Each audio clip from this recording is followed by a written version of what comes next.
Video, I'm going to share with you 3 drills that have really helped my game over the years. I didn't take up the game seriously until I was probably 12 or maybe even 13. And by the time I was 18, I was in a position where I could turn pro. The first one I'm going to share with you today is really going to work on your ball striking. The second one, I think, is really going to surprise you. And then the final one is going to help you if you're making any swing changes, if you're trying to develop your swing. It really helped me, and Tiger Woods very famously did this drill throughout his career. So we're going to cover that as well. This first drill is brilliant. It's one of my most favourite drills. And if there's one drill that you could do for the rest of your life to help your game, this would be it. Now, I've adapted this slightly. I used to do this on a driving range from a mat, and a little bit later I'll show you how you can set it up there.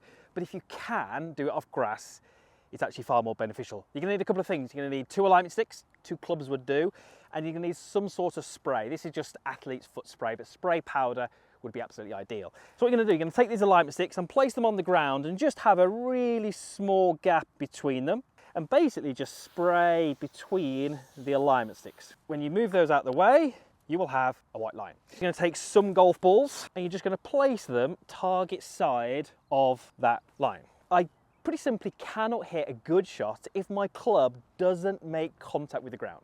Once I've hit these 4 shots, I will see very clearly where my club made contact with the ground. Was it on the line, before the line, or after the line? And what we're really looking for is the divot or the contact with the ground to start pretty much where the line is, and then it should continue this side. Now, the reason I like this drill is because it's a task drill, right? We've got a setup here, we've got something we're trying to achieve, and you're hitting shots trying to work towards that task. So there isn't many swing thoughts here. I don't really want you to be thinking about maybe you've got to get 80% of your weight to your lead side, or trying to shift your hips by 6 inches or so. We're not trying to think of technical stuff. We're trying to create a situation, have a task in mind, which is land the club in the right place, and go ahead and do it. And very simply, if you do this on your practice sessions over time, you'll get a lot better at it. And then guess what? When you go on the course, your ball striking is so much better.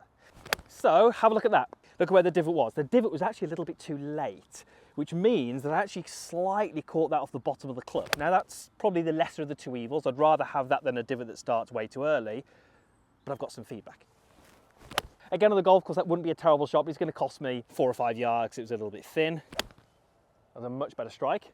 Much better strike. The key thing here is you should be able to hit shots, and nothing should be this side of the line. This would actually be a really good pattern. Good strikes, slightly thin is absolutely fine. We really want to avoid anything that's behind the line. So let me quickly go and show you how you can set this up inside of the drive range, which is actually how I used to do it as a junior. So if you can only practice from a drive range, and that's going to be the case for many of you, you can do it similar sort of setup. You can see I've got the 4 golf balls here. I've got my towel, and I'm just going to place my towel just behind those golf balls. So same sort of thing, if I land the club in the right place, I'm going to get that feedback where the towel doesn't move. If I'm a little bit shallow, I'm going to make contact with the towel. So if you can use one of those 2 setups, massively can help. This drill really straightened out my shots, and they can do it for you, whether you also want to hit it more to the left or more to the right. I've just hit a drive on the 17th hole, got my full swing kit down here, getting the data, and this drive, as you can see, really not good. Big slice, missed it on the right. Look at where my club face was pointing relative to the target at impact. 0.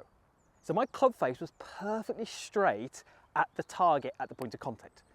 So why did that ball slice? Why did it miss the fairway on the right? It was because my club path was out to in. So you can have your club face pointing exactly at your target, whether it's the middle of the fairway, the flag, whatever you're aiming at. But if your path is out to in or in to out, your ball is going to swerve severely offline, causing you all sorts of trouble. And that was the case for my golf swing. My path was always way in to out. How did I fix that? Well, you're going to need 2 things. You're going to need a reference point on the floor, which would be to your target. I've got an alignment stick. You could equally use a golf club. And then you're going to need something which is pretty soft. Head cover, towel, even a water bottle. This is my filthy towel from my golf bag. So here's what I'm going to do. I'm going to take my golf club, I'm going to place it behind the golf ball. This is how I set it up for my swing. And then I'm going to place this towel right inside my setup and the club. So as I move the club away, look how much gap I've got. Only probably an inch maybe between my club and the towel. Now, if I just show you how you'd set it up for the kind of slice or more out to in, you'd pop it in here. Okay, so it's the same setup, but it's now outside the toe of the club. My tendency would always be inside across the line, drop it under, and then swing through. And you can see how that would cause me to collide with whatever's down here. In this case, it's the towel. So I would hit shots religiously like this. And at least 50% of the time, I'd be using a head cover and I'd have to walk to get the head cover because it would be going spinning down the fairway. But over time, I started to get good at this. So what was I trying to do? Well, ultimately, I was basically trying to get my club shaft at delivery so that it was slightly angled in this position. So you can see relative to that alignment stick on the floor, it's slightly different. What that did is help me deliver my club into the ball with a more neutral path. So my rehearsals would be up to the top. Can I achieve this position here? Which would allow me to miss the head cover. Now, if you're that slicer, which is probably going to be more common, you'd be doing the opposite. Your club would already be this way and you'd be colliding with a head cover. So you'd be working so that the golf club was a little bit more angled like this. You can see that's slightly different.